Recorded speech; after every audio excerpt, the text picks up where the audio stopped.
Султан Тажибаевқа кийинки беттештерде ийгилик каалайбыз. Азыр болсо кезектеги жұп Элдияр Жунусов кызыл бурчтан кызыл чолок шым кийип чыккан мушкер.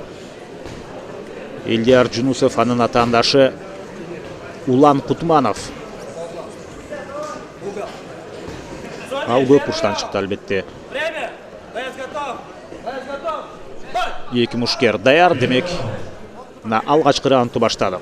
Элдияр Жунусов 1986 жылы төрөлгөн. Мына кызыл кийимче мушкер жана бир топ тажрыйбалуу Ош шаарынан болот. 1 метр 77 сантиметр боюн узундугу.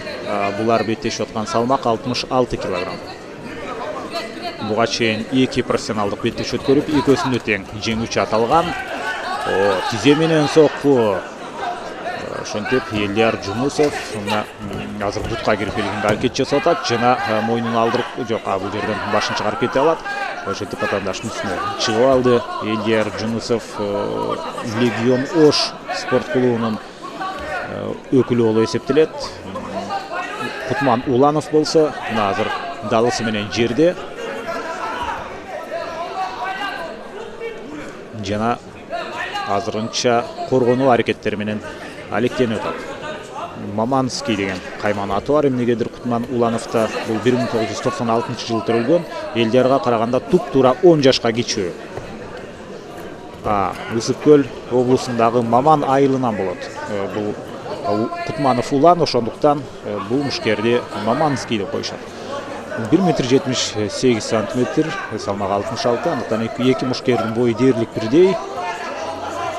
Жана бирде баш сөөктү көздөй, бирде ылдыйкы жакты көздөй соккулар. Азыр мына дагы тулку бойго, менин оюмча, азыр кабырга тарапка соккуларды Элдияр Жунусов узатып атат.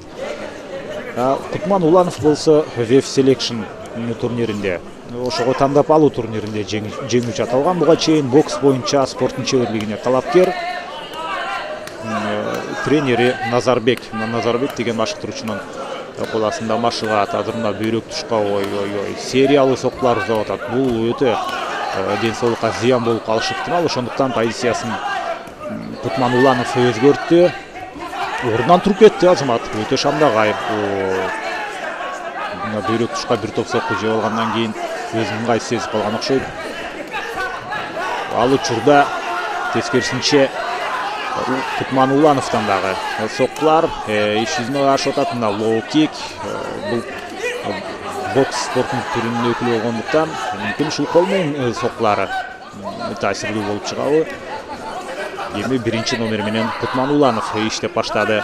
Экөөнүн ортосунда 10 жаш айырма бар экен. Эсиңизерге салабыз. Чындыгында мына көк мээлейчен мушкер кызыл кийимченге караганда 10 жашка кичүү. Бирок спорт албетте жашты тандабайт. Болгондо да экөө тең. Биринчи раунд эле чарчап чалууга түшкөндөй көрүндү. Соккулар да өзгөчө. Элдияр Жунусов анын кыймыл аракеттери байкап көрө турган болсок, көбүнчө кыймыл аракеттери профессионалдуу түрдө эмес, инстинкт менен көбүрөөк беттешкен мушкерлердин катарына кирчүдөй. Жана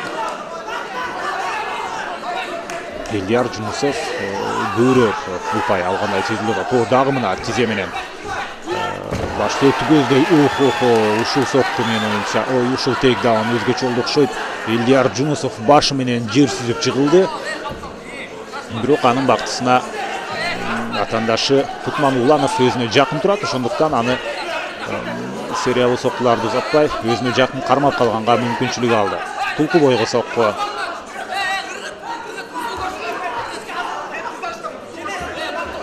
Баш сөөктү көздөй дагы соккулар узатылып атат Кутман Уланов тараптан. Ушул дагы бир ыкмалардын бири. Атаандашка жакын барып жабышып албастан алыс туруп алып, ушундай сериялуу эмес, бир нече эки соккуну узатып коюп беттешти. Андан улантуу, азыр мына бири-биринин буттары аралашып калды. Эми бул абалдан чыгып кеткенге Кутман Уланов аракет жасайт. Экөө тең бири-биринин бутун кармады. Жок, Элдияр Жунусов Кутман Улановдун бутун кармап турат. Азыр мына бурулуп келди дагы. Башы бул жерде ачык болгону менен бутун кайрып жаткандыктан баш сөктүкөздөй сокуларды узата алган жок. Эми тескерисинче Кутман Уланов өзү далысы менен жер жыттап жыгылды эле. Окуя ушунчалык батөнүгүп атат. Элдиярдын менин оюнча физикалык даярдыгы өтө мыкты эмес сыяктуу. Өтө оор дем алып атат. Албетте, эгерде сен физикалык даярдыгың жакшы болбосо 5 мүнөт мындай интенсивдүү, мындай жакшы жогорку ылдамдыктагы аракеттерди аягына чыгаруу өтө кыйын. Биринчи раунд. Алда дагы 2 раунд бар экен. Эсиңерге салабыз.